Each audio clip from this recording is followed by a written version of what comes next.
Hi, Scorpio. Welcome to your March 2018 Astro Update. It's Rena here. So I am doing over most of my videos because I did not include the second full moon in March, which is happening on the last day and is called a blue moon. So I wanted to, that's kind of an important thing. So I decided to do them all over again. And for you, this is a really good month if you're looking for love because you're going to have a lot of fifth house activity. The fifth house is also related to your home business and also to creative projects. So these things can be featured as well, and there can be a lot of good energy involved with them. So the month starts out with a full moon at 11 degrees of Virgo. For Scorpio, this is the 11th house of hopes and wishes. It's also the house of friendship, the collective, humanity as a whole. Any networking that you do, possibly for your job or things like that, or groups that you belong to. So with a full moon, in some cases, there can be endings to friendships. And this, people, I think, tend to look at the term, the word ending as a bad thing. But full moons bring awareness.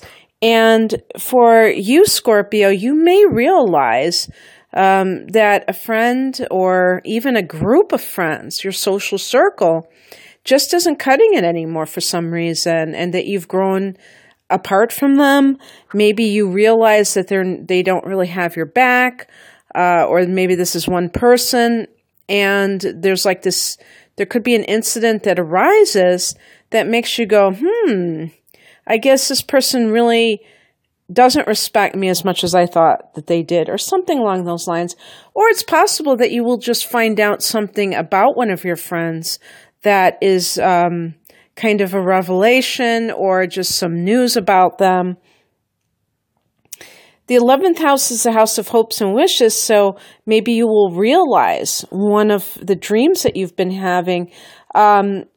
So full moons can bring things to a head, or there's a culmination.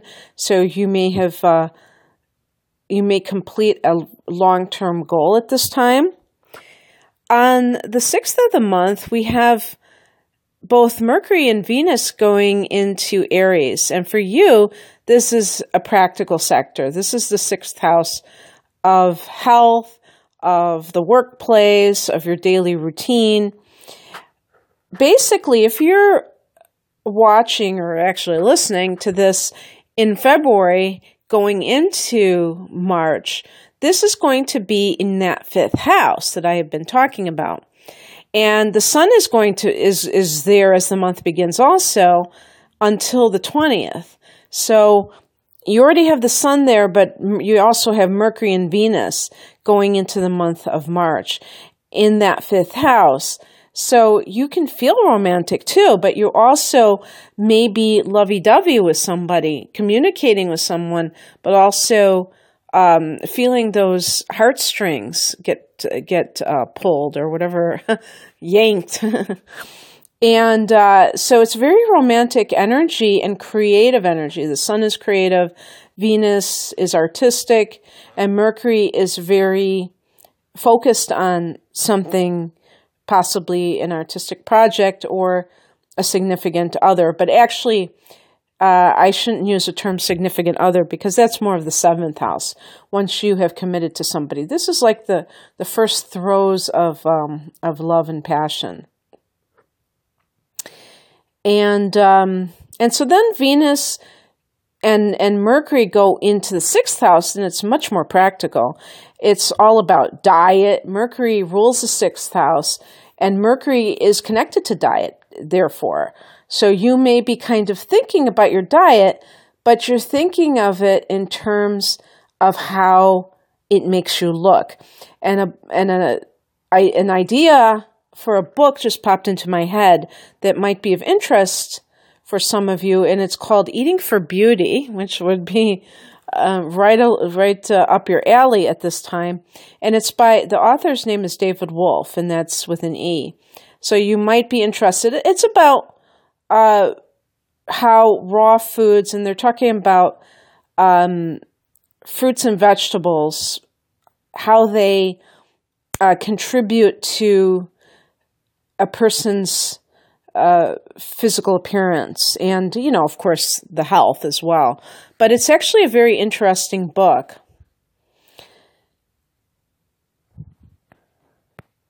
There might be some kind of negotiation that's actually going on because Mercury can be about contracts and Venus can bring money, and you look at the 6th house and you may be negotiating in terms of a raise or something along those lines. And the one thing I want to say about this, because, it's important to talk about this right now because I might forget, is actually there's going to be a Mercury retrograde in the 6th house. And this is going to start on the 22nd of March, but there is a shadow period before that. I think it might be around the 9th, but don't quote me on that, earlier in the month where things start to get hinky. But in any case, you don't have to take it to that level if you don't want to. So signing contracts sometimes can be a little bit iffy. But again, people do what they want to do. And if you are on the ball about whatever it is that you're doing, and if it's not the end of the world, don't sweat the small stuff. I just thought I'd tell you about that because there might be some renegotiation happening towards the end of the month. And in some cases, with Venus going into the 6th house, you may meet somebody in the workplace or this could even be like a rekindling of an affair that you had with somebody in the workplace when Mercury goes retrograde, because sometimes you hear from people in your past, and who knows, maybe it's like an ex-coworker comes back to work in your office again. So let's see, what else? On the 17th, Mars goes into Capricorn. This is your 3rd house, which can deal with siblings, cousins, your neighborhood. So your neighbors, don't get into anything with your neighbors. Don't get anything with your siblings. You might have some kind of an issue that you're kind of getting into a conflict about and getting a little aggressive there. Or it could simply mean that you're spending more time with them and there's a lot of back and forth. Maybe you're just doing a lot of stuff in the neighborhood. It could be as simple as that. Because this is the 17th, this is midway through the month, this means that half of the month you have Mars in your 2nd house of earned income. So it's really great for getting your hustle on when it comes to money, earning money. This is sector of earned income, you got Mars, you're injecting a lot of energy and investing a lot of energy into making money. Why are you doing this? Beats me. I don't know, but you may have your reasons. You may be saving for a specific goal, or you may simply, it may not be an object. It may be that you want to take a vacation, or you want to retire, and you have to earn a certain amount of money before you can do that. There's many different possibilities. But that could mean if you have Mars in the 2nd house for the first half of the month, and this is actually coming in from February, you could be working overtime as well. As a matter of fact, I just want to say too that something may be connected to this negotiation in the 6th house, where you may be saying, I'm doing all this work and I'm not getting what I deserve to be paid. So on the same day that Mars goes into that 3rd house, there's a new moon at 26 Pisces, and this is in that 5th house of romance. So again, you know, you have Venus and Mercury there. You may be actually having conversations with somebody that you're into, and then it becomes a relationship. Or you're starting a new creative project.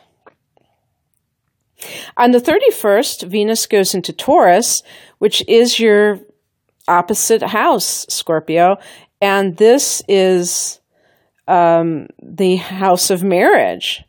So, I mean, I'm not going to say that you meet somebody and then 2 weeks later you're already talking about marriage, but it could be, you know, depending on the individual. The 5th house stuff for some people may have nothing to do with a particular romantic situation. It may be more of a creative situation or a business situation. And Venus in the 7th could be like you're getting some clients, because one-on-one relationships are what the 7th house is all about. It doesn't have to be your marriage partner. That's just one possibility.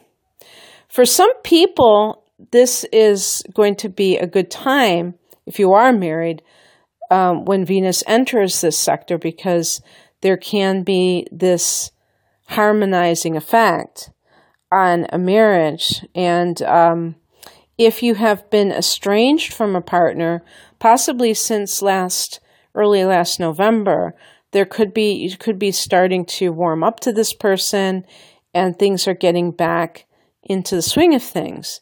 Maybe they let you down, or you found out something that you didn't like and you broke it off with them, and now you've kind of forgiven them. And so you're kind of in a positive mood about them.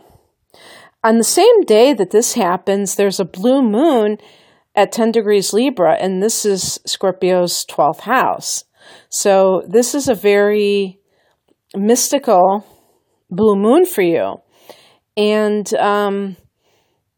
this could be a time of vivid dreams, prophetic dreams, especially for Scorpio, because you're already a water sign, so this is a natural thing for you.